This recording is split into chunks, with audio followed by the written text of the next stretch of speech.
Welcome to my channel study live with Raunak. कैसे हैं आप सब? मैं उम्मीद करती हूँ आप सब स्वस्थ, मस्त और ज़बरदस्त होंगे और बहुत ही बेहतरीन तरीके से अपने एग्ज़ाम की प्रिपरेशन में लगे होंगे। तो चलिए शुरुआत करेंगे हम आज की अपनी वीडियो को। तो वीडियो शुरू करने से पहले अगर आप लोग इस वीडियो को शेयर कर देंगे तो हम ज़्यादा से ज़्यादा लोग जुड़ेंगे और ज़्यादा से ज़्यादा आपको पढ़ने में मज़ा भी आएगा। ठीक, शुरुआत करेंगे पहले प्रश्न के साथ। तो पहला प्रश्न जो है आपका, ये क्वेश्चन जो है बता दूं आपको, लुसेंट जीके पे आधारित 50 महत्वपूर्ण प्रश्न है और यहाँ पर ऐसे प्रश्न लिए गए हैं जो कि कई बार आपसे एग्जाम में पूछे जाते हैं। ठीक है, ऐसे प्रश्न लिए गए हैं जो कि बार बार आपसे एग्जाम में पूछे गए हैं। तो चलिए शुरुआत करेंगे अपना हम आज के पहले प्रश्न के साथ। तो आज का पहला प्रश्न रहने वाला है, मोहनजोदड़ो कहाँ स्थित है? ठीक है, ऑप्शन है आपके पंजाब, सिंध, गुजरात या उत्तर प्रदेश। तो राइट आंसर रहने वाला है मोहनजोदड़ो, जो कि सिंधु घाटी सभ्यता का बहुत ही बड़ा स्थल है। ये आपका है ऑप्शन नंबर बी राइट है। कहाँ पर पड़ता है? सिंध, पाकिस्तान के सिंध प्रांत में लरकाना जिले में पड़ता है ये। ठीक है, कहाँ पर पड़ता है? पाकिस्तान के सिंध प्रांत के लरकाना जिले में। ठीक है, ऑप्शन नंबर बी राइट है। और अगर बात करें कि ये किस नदी के किनारे स्थित है, तो ये स्थित है सिंधु नदी के किनारे। ठीक है, ये भी आपसे पूछा जाता है कि मोहनजोदड़ो जो स्थल है सिंधु सभ्यता का, सिंधु घाटी सभ्यता का, वो किस नदी के किनारे स्थित है? तो सिंधु नदी के किनारे। कहाँ पर स्थित है? पाकिस्तान के सिंध प्रांत के लरकाना जिले में। ठीक है, और अगर खुदाई की बात करें तो इसका जो उत्खनन है वो राखाल दास बनर्जी के द्वारा किया गया था। इसके द्वारा राखाल दास बनर्जी के द्वारा। ठीक है, तो यहाँ पर आपका राइट आंसर है मोहनजोदड़ो सिंध प्रांत के किनारे स्थित है। चलेंगे नेक्स्ट क्वेश्चन पे। अगला प्रश्न है, सिंधु सभ्यता में बृहत स्नानागार पाया गया है। कहाँ पर पाया गया है ये पूछ रहा है। मोहनजोदड़ो, हड़प्पा, लोथल या कालीबंगा। तो आपका जो राइट आंसर है वो यहाँ पे बन रहा है ऑप्शन नंबर ए। ठीक है, सिंधु घाटी सभ्यता में मोहनजोदड़ो में, कहाँ पर?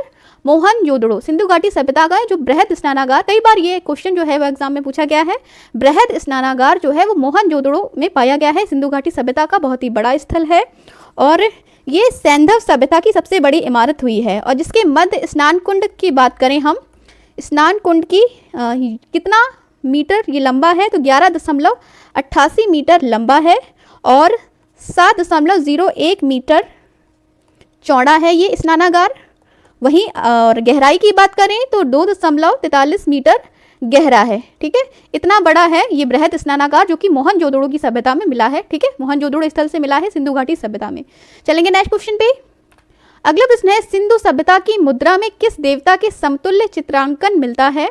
आदि शिव, आदि ब्रह्मा, आदि विष्णु या आदि इंद्र। तो आपका राइट आंसर है, सिंधु सभ्यता की मुद्रा में सबसे जो देवता का समतुल्य चित्रांकन मिलता है वह है आपका ऑप्शन नंबर ए आदि शिव। क्या राइट है इसका आंसर? आदि शिव आपका यहाँ पर राइट हो रहा है। नेक्स्ट पे चलेंगे। अगला प्रश्न है, निम्नलिखित में कौन सा हड़प्पा कालीन स्थल गुजरात में था? ये भी कई बार पूछा गया है कि गुजरात में कौन सा हड़प्पा कालीन स्थल है। तो ऑप्शन है आपके कालीबंगा, रोपड़, बनावली या लोथल। तो राइट आंसर है option number D Lothal. Lothal जो है स्थल वो आपका पड़ता है गुजरात में। ठीक है, कहाँ पर? और ये किस नदी के किनारे पड़ता है ये भी कई बार पूछा जाता है, तो ध्यान रखिएगा, भोगवा नदी के किनारे।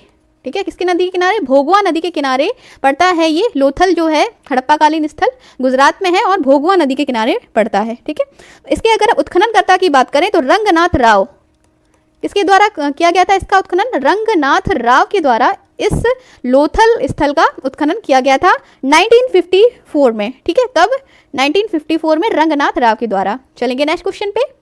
अगला प्रश्न रहने वाला है आपका, मोहनजोदड़ो का स्थानीय नाम क्या है? ये भी क्वेश्चन कई बार आ चुका है। प्रीवियस ईयर ये यूपी एसएससी पीईटी में ये क्वेश्चन पूछा गया था। मोहनजोदड़ो का स्थानीय नाम, ऑप्शन है जीवितों का टीला, कंकालों का टीला, दासों का टीला या मृतकों का टीला। तो आपका राइट आंसर है ऑप्शन नंबर डी। मोहनजोदड़ो का जो स्थानीय नाम है लोग उसे मृतकों का टीला या माउंट ऑफ डेड भी कह के बुलाते थे। ठीक है, क्या कह के बुलाते थे? माउंट ऑफ डेड यानी मृतकों का टीला कह के बुलाया गया था मोहनजोदड़ो को। ठीक है, आगे बढ़ेंगे, अगले प्रश्न पे चलेंगे। अगला प्रश्न रहने वाला है, सैंधव स्थलों के उत्खनन से प्राप्त मोहरों पर निम्नलिखित में किस पशु का सर्वाधिक उत्कीर्णन हुआ है? ठीक है, सैंधव स्थल मतलब सिंधु घाटी के स्थल थे, वहाँ की जो मोहरें प्राप्त हुई थी वहाँ पे किस पशु का सर्वाधिक उत्कीर्णन हुआ था, मतलब किस पशु को सर्वाधिक दर्शाया गया था? ऑप्शन है शेर, घोड़ा, बैल या हाथी। तो आपका राइट आंसर है, सैंधव सभ्यता की जो मोहरें थी उन पे बैल का अधिक चित्रांकन किया गया था, बैल की चित्र का अधिक उत्कीर्णन किया गया था। ऑप्शन नंबर सी आपका यहाँ पर राइट है। ठीक है, चलेंगे आगे बढ़ेंगे। सेशन अगर अच्छा लग रहा हो तो प्लीज़ एक लाइक ज़रूर करिएगा और अभी तक शेयर कर रहे हैं तो प्लीज़ शेयर ज़रूर कर दीजिए।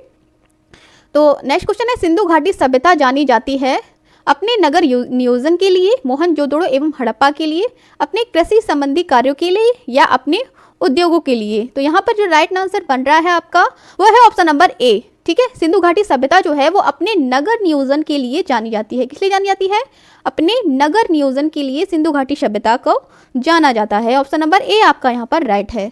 नेक्स्ट क्वेश्चन पे चलेंगे। 50 महत्वपूर्ण प्रश्नों का यहाँ पर लाइव क्लास चल रहा है, तो आप जितने भी आपके सभी फ्रेंड हैं प्लीज़ उनके पास जल्दी से जल्दी शेयर कर दीजिए और जल्दी से जल्दी यहाँ पर जुड़ जाइए। तो प्रश्न नंबर 8 है यहाँ पे, भारत में खोजा गया सबसे पहला पुराना शहर था हड़प्पा, पंजाब, मोहनजोदड़ो या सिंध। तो आपका राइट आंसर है सबसे पहले जो खोजा गया था वो था आपका हड़प्पा। ऑप्शन नंबर ए आपका राइट है। ठीक है, भारत में खोजा गया सबसे पहला और पुराना शहर था Harappa. Option number A right है। कहाँ पे पड़ता है ये हड़प्पा? तो आपको बता दें ये भी पाकिस्तान के पंजाब प्रांत में पड़ता है। ठीक है, पहले जो पाकिस्तान में पंजाब पड़ता था वहाँ पर ये हड़प्पा स्थल है। और ये किस नदी के किनारे है? तो ये पड़ता है आपका रावी नदी के किनारे। ठीक है, किस नदी के किनारे है हड़प्पा? हड़प्पा जो है वो रावी नदी के किनारे है और दयाराम साहनी के द्वारा इसका उत्खनन किया गया था। ठीक है, दयाराम साहनी के द्वारा इसका उत्खनन किया गया था 1921 ईस्वी में। कब किया गया था? 1921 ईस्वी में। चलेंगे नेक्स्ट क्वेश्चन पे। अगला प्रश्न है, सिंधु सभ्यता के बारे में कौन सा कथन असत्य है? ठीक है, ये पॉइंट आपको बहुत ध्यान से देखना होता है क्योंकि कभी कभी बच्चे जो हैं सत्य और असत्य में कंफ्यूज हो जाते हैं और जो सत्य होता है वो गलत लगा के चले आते हैं। इसलिए क्वेश्चन को आपको बहुत ही ध्यान से पढ़ना है। ठीक है, सिंधु सभ्यता के बारे में कौन सा कथन असत्य है ये पूछा जा रहा है। नगरों में नालियों की सुदृढ़ व्यवस्था थी, व्यापार और वाणिज्य उन्नत दशा में था, माता देवी की उपासना की जाती थी, लोग लोहे से परिचित थे।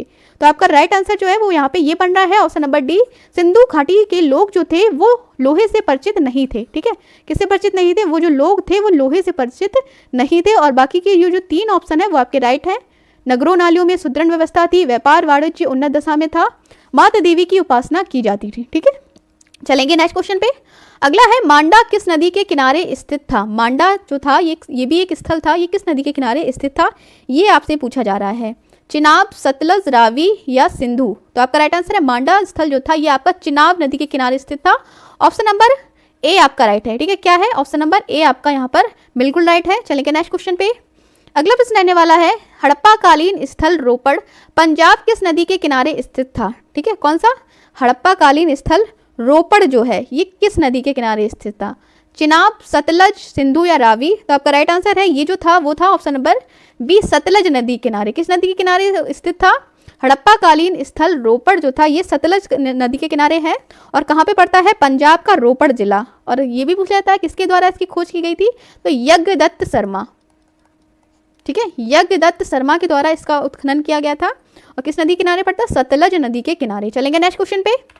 अगला प्रश्न है, हड़प्पा में एक उन्नत जल प्रबंधन प्रणाली का पता चलता है। ठीक है, हड़प्पा के कौन से स्थल से ये पता चलता है कि उस समय एक उन्नत जल प्रबंध प्रणाली थी?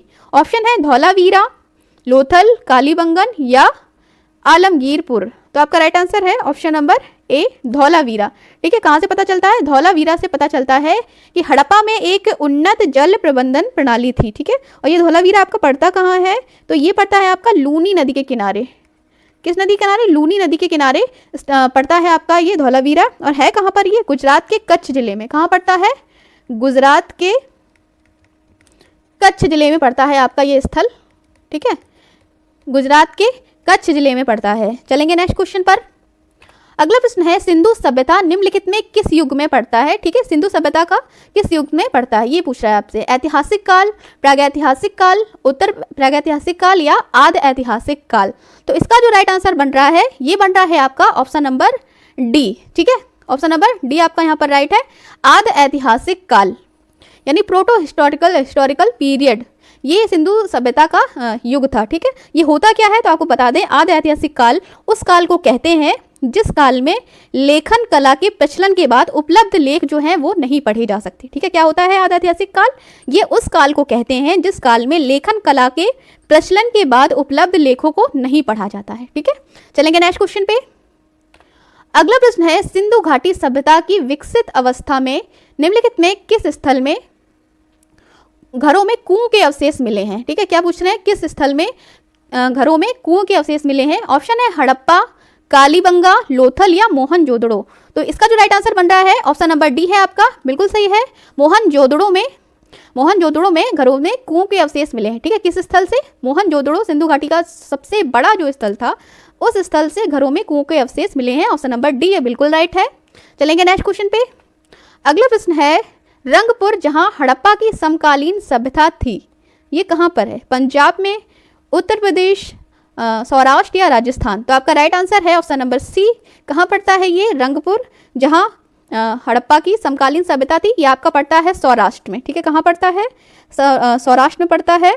और ये है किस नदी के किनारे? तो ये पड़ता है मादर नदी के किनारे। ठीक है, किस नदी किनारे? मादर नदी के किनारे। आगे बढ़ेंगे नेक्स्ट क्वेश्चन पे। अगला प्रश्न रहने वाला है, हड़प्पा एवं मोहनजोदड़ो की पुरातात्विक खुदाई के प्रभारी थे लॉर्ड मिकाली, sir John Marshall, lord Clive या कर्नल टाड? तो इसका जो राइट आंसर है, हड़प्पा और मोहनजोदड़ो के जो पुरातात्विक स्थल की खुदाई के प्रभारी जिन्हें बनाया गया था वो थे आपके sir John Marshall. Option number B right है। किनके नेतृत्व में खुदाई की गई थी? सर जॉन मार्शल के नेतृत्व में हड़प्पा एवं मोहनजोदड़ो की पुरातात्विक खुदाई की गई थी। ऑप्शन नंबर बी राइट है। ठीक है, आगे बढ़ेंगे अगले क्वेश्चन पे। अगला प्रश्न रहने वाला है, सिंधु घाटी के लोग विश्वास करते थे आत्मा और ब्रह्मा में, कर्मकांड में, यज्ञ प्रणाली में या फिर मात्र शक्ति में? तो सिंधु घाटी सभ्यता के जो लोग थे वो सबसे ज्यादा विश्वास करते थे, ऑप्शन नंबर डी ये राइट है, मात्र शक्ति में। किसमें विश्वास करते थे? मात्र शक्ति में सिंधु घाटी के लोग विश्वास करते थे। ऑप्शन नंबर डी आपका राइट है। आगे बढ़ेंगे, अगले क्वेश्चन पे चलते हैं। 50 प्रश्नों का यहाँ पर लाइव सेशन चल रहा है, तो जल्दी से जल्दी आप लोग इसको शेयर कर दीजिए और अन्य लोगों को भी अपने साथ साथ जोड़ लीजिए। तो प्रश्न नंबर 18 पे आ गए हैं हम। प्रश्न नंबर 18 है आपका, निम्नलिखित में कौन सा सिंधु स्थल समुद्र तट पर स्थित नहीं था? ठीक है, ऐसा कौन सा स्थल है जो समुद्र तट पर स्थल नहीं था? सुरकोटदा, लोथल, बालाकोट या कोटदीजी? तो आपका राइट आंसर है ऑप्शन नंबर डी, कोटदीजी। ठीक है, सिंधु स्थल जो कोटदीजी था, वो समुद्र तट पर स्थित नहीं था। ठीक है, और जो ये अन्य थे ये तो समुद्र तट पर स्थित थे, बट कोटदीजी जो था ये आपका कहाँ पर स्थित नहीं था? समुद्र तट पर स्थित नहीं था। आगे बढ़ेंगे अगले क्वेश्चन पे। अगला प्रश्न है, चरक संहिता नामक पुस्तक जो है ये किस विषय से संबंधित है? अर्थशास्त्र, राजनीति, चिकित्सा या धर्म? तो चरक संहिता जो पुस्तक है इसका संबंध जो है चिकित्सा से है। ठीक है, किसके द्वारा, किससे संबंध रखती है? चिकित्सा। ऑप्शन नंबर सी आपका यहाँ पर राइट है। आगे बढ़ेंगे नेक्स्ट क्वेश्चन पे। अगला प्रश्न है, यज्ञ संबंधी विधि विधानों का पता चलता है ऋग्वेद, सामवेद, ब्राह्मण ग्रंथ या यजुर्वेद? तो यज्ञ संबंधी विधि विधानों का जो पता चलता है ये पता चलता है आपका ऑप्शन नंबर डी, यजुर्वेद से। ठीक है, कहाँ से पता चलता है? यजुर्वेद से आपका यज्ञ संबंधी विधि विधानों का पता चलता है। ऑप्शन नंबर डी आपका बिल्कुल यहाँ पर राइट बन रहा है। चलिए चलते हैं नेक्स्ट प्रश्न पे। और अगला प्रश्न पूछा जा रहा है कि सबसे प्राचीन वेद किसे माना गया है? कौन सा है जो सबसे प्राचीन वेद है? ऋग्वेद, यजुर्वेद, सामवेद या अथर्ववेद? तो सबसे प्राचीन वेद की बात करें तो ये आपका होता है ऋग्वेद। ठीक है, कौन सा वेद है सबसे प्राचीन? ऋग्वेद जो है ये आपका सबसे प्राचीन वेद है। और ऋग्वेद में आपको बता दें कितने मंडल होते हैं? इसमें कुल 10 मंडल होते हैं। ठीक है, और 1028 इसमें सूक्त होते हैं। ठीक है, 10 मंडल, 1028 सूक्त और कुल 10,462 ऋचाएँ होती हैं। ठीक है, ये क्वेश्चन आपसे पूछा जाता है कि ऋग्वेद में कुल कितने मंडल होते हैं? तो 10 मंडल। सूक्त कितने होते हैं? 1028। ऋचाएँ की बात करें तो 10,464 ऋचाएँ होती हैं। इससे जुड़ा एक क्वेश्चन और बनता है कि गायत्री मंत्र का उल्लेख किसमें होता है? तो गायत्री मंत्र का उल्लेख भी ऋग्वेद में आपको मिलता है। ठीक है, ठीक है, और किस तीसरे मंडल में? गायत्री मंत्र के उल्लेख की बात करें तो ये ऋग्वेद के तीसरे मंडल में मिलता है। ठीक है, चलेंगे नेक्स्ट क्वेश्चन पे। अगला प्रश्न है, किस वेद में जादुई माया और वशीकरण, मैजिकल चार्म्स एंड स्पेल्स का वर्णन है? ऋग्वेद, यजुर्वेद या सामवेद या अथर्ववेद? तो ये इस वेद को हम जादू टोने वाला वेद भी बोलते हैं और इसका जो राइट आंसर है वो है ऑप्शन नंबर डी। ठीक है, अथर्ववेद। कौन सा है? अथर्ववेद को जादुई माया और वशीकरण वाला वेद बोला जाता है। और इस वेद में कुल 731 मंत्र हैं। कितने? कुल 731 मंत्र जो हैं वो इस वेद में हैं। और इस वेद से जुड़ी एक बहुत ही इंपॉर्टेंट बात है कि इस वेद में कन्याओं के जन्म की निंदा की जाती है। क्या मिलता है? क्वेश्चन ये बनता है कि किस वेद में कन्याओं के जन्म की निंदा की गई है? कन्याओं के जन्म की निंदा किस वेद में की गई है? तो ये किया गया है अथर्ववेद में। ठीक है, ऑप्शन नंबर डी बिल्कुल राइट है। चलेंगे नेक्स्ट क्वेश्चन पे। अगला है सभा और समिति। ठीक है, क्या पूछा जा रहा है? सभा और समिति प्रजापति की दो पुत्रियां थी का उल्लेख किस वेद में मिलता है? ऋग्वेद, यजुर्वेद, सामवेद या अथर्ववेद? तो आपका राइट आंसर है सभा और समिति। प्रजापति की दो पुत्रियां थी, ये इसका उल्लेख मिलता है आपको अथर्ववेद में, और इसी वेद में कन्याओं के जन्म की निंदा की गई है। और सभा और समिति प्रजापति की दो पुत्रियां थी, इसका उल्लेख भी जो है कहाँ पे मिलता है? अथर्ववेद में मिलता है।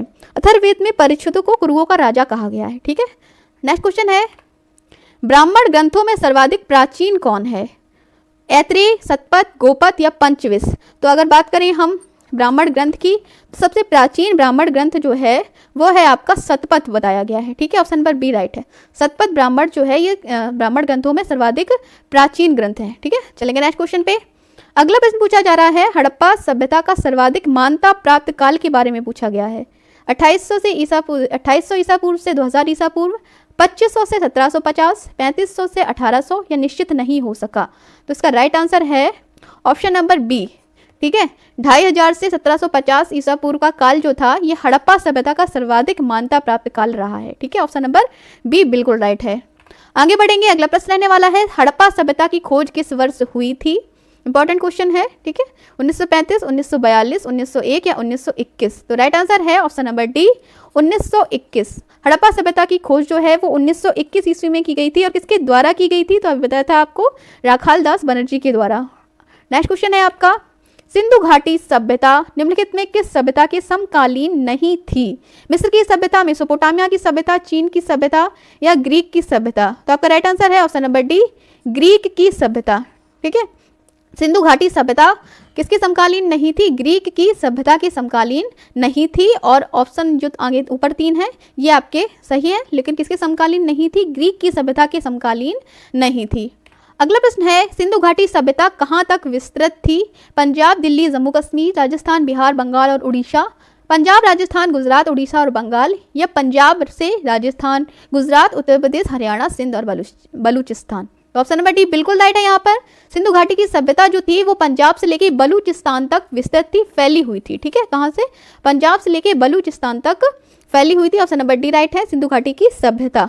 चलेंगे नेक्स्ट क्वेश्चन पे, और अगला प्रश्न है, सिंधु घाटी की सभ्यता में घोड़े के अवशेष कहाँ मिले हैं? ये ऑप्शन इंपॉर्टेंट है, कई बार एग्जाम में ये पूछा गया है, सिंधु घाटी सभ्यता में घोड़े के अवशेष कहाँ से प्राप्त हुए हैं? तो ऑप्शन नंबर ए आपका बिल्कुल राइट है। ठीक है, सुरकोटदा।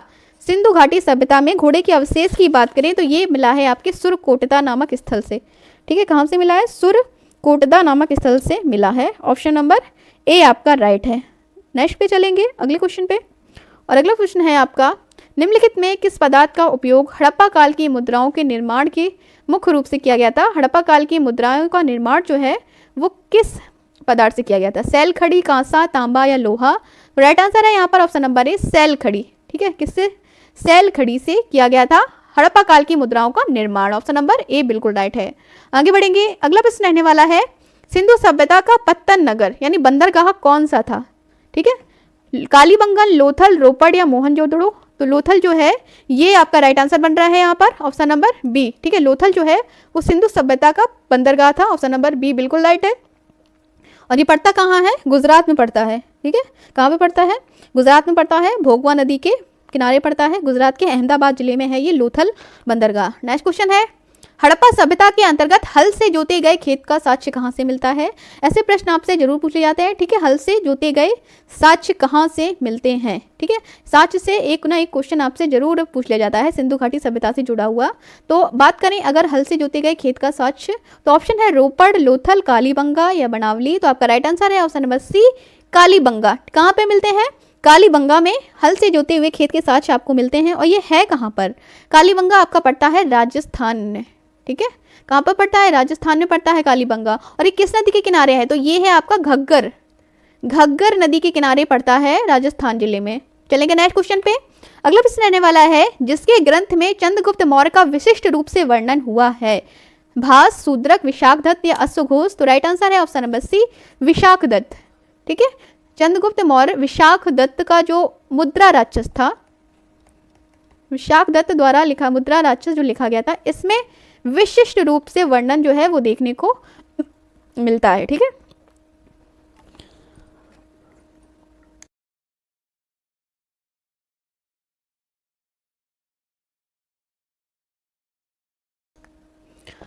नेक्स्ट प्रश्न है आपका, हड़प्पा वासी किस धातु से परिचित नहीं थे? सोना एवं चांदी, तांबा एवं कांसा, टीन एवं सीसा या लोहा?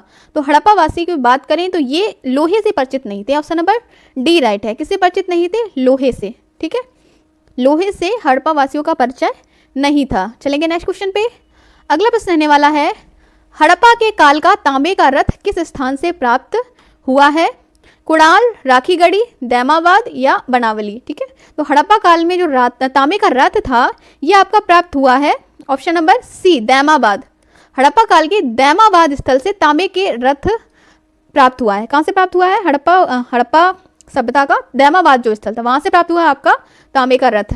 आगे क्वेश्चन लेंगे। अगला है, किस हड़प्पा कालीन स्थल से नृत्य मुद्रा वाली स्त्री की कांस्य मूर्ति, जिसे इंग्लिश में डांसिंग गर्ल भी कहते हैं, प्राप्त हुई है? किस हड़प्पा कालीन स्थल से? ऑप्शन है मोहनजोदड़ो, कालीबंगा, हड़प्पा या बनावली। तो आपका राइट आंसर यहाँ पे बन रहा है किस हड़प्पा कालीन स्थल से? तो इसका जो राइट आंसर है डांसिंग गर्ल यानी नृत्य मुद्रा वाली स्त्री जो है वो आप प्राप्त हुई है मोहनजोदड़ो से। ऑप्शन नंबर ए राइट है। यहीं से आपका बृहद स्नानागार और यहीं से नृत्य मुद्रा वाली स्त्री जो है वो कांस्य मूर्ति प्राप्त हुई है। चलेंगे नेक्स्ट क्वेश्चन पे। अगला प्रश्न है, ऋग्वेद में कुल कितने मंडल हैं? 7, 8, 9 या 10? तो ऋग्वेद के मंडलों की बात करें तो अभी बताया था यहाँ पे कुल 10 मंडल हैं और 1028 सूक्त हैं व 10,462 ऋचाएं हैं। ठीक है, कुल 10 मंडल पढ़ते हैं आपके ऋग्वेद में। सबसे पुराना ऋग्वेद है। ठीक है, सबसे प्राचीन वेद की बात करें, सबसे प्राचीन वेद जो है वो ऋग्वेद है। और इसके अगर ब्राह्मण की बात करें, ब्राह्मण ग्रंथ इसका ऐत्रेय है। ठीक है, क्या है? ऐत्रेय ब्राह्मण ग्रंथ है। कुल 10 मंडल इसमें पढ़ते हैं।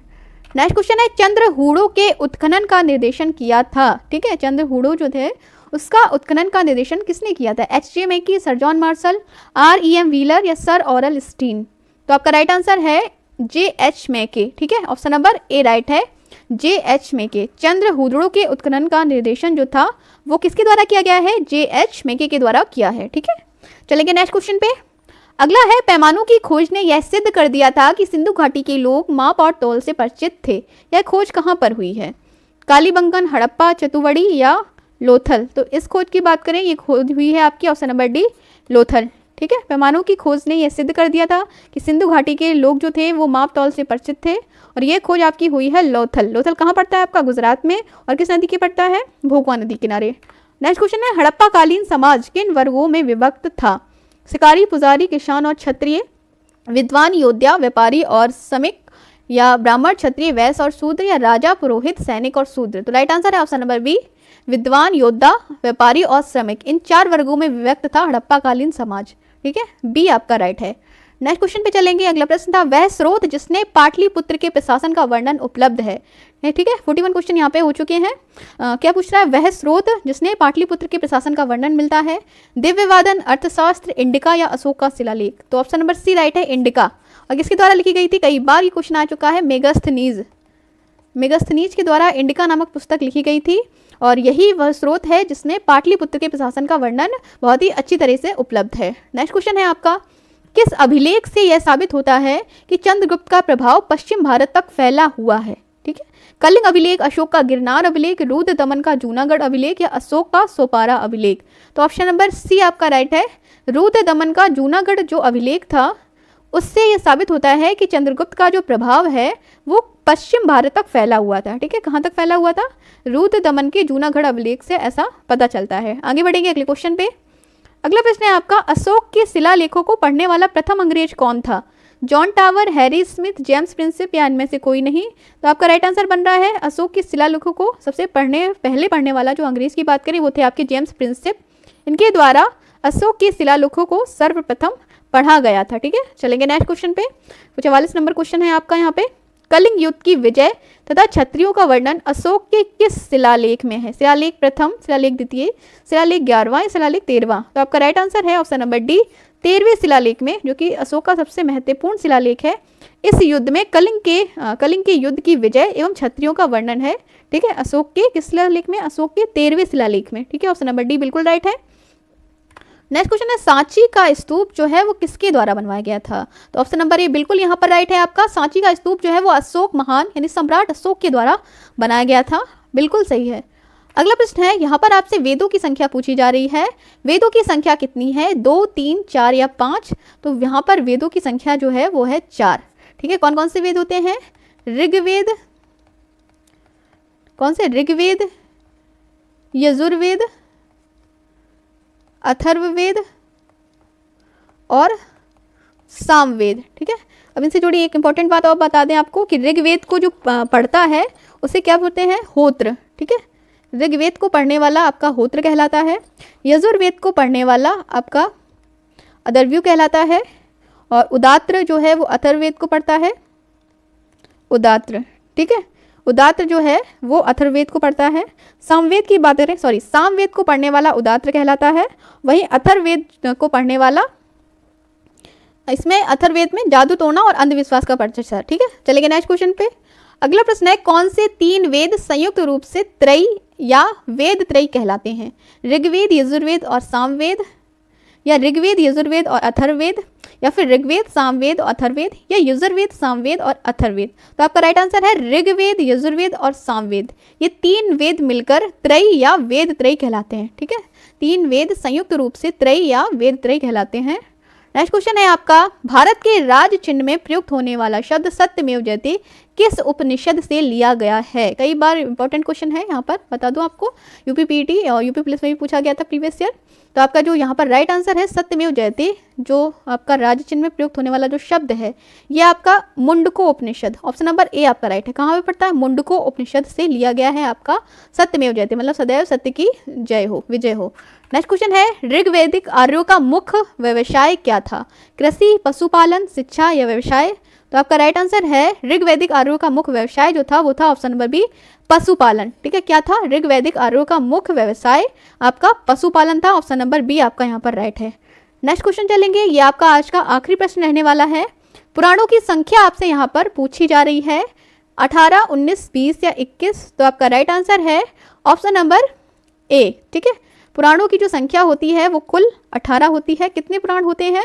टोटल यहाँ पर आपको 18 पुराण देखने को मिलते हैं। ठीक है, वेद कितने होते हैं? वेद आपके 4 होते हैं और पुराणों की संख्या होती है आपकी 18। तो ये थे आज के आपके 50 महत्वपूर्ण लूसेंट जीके पे आधारित प्रश्न थे। हम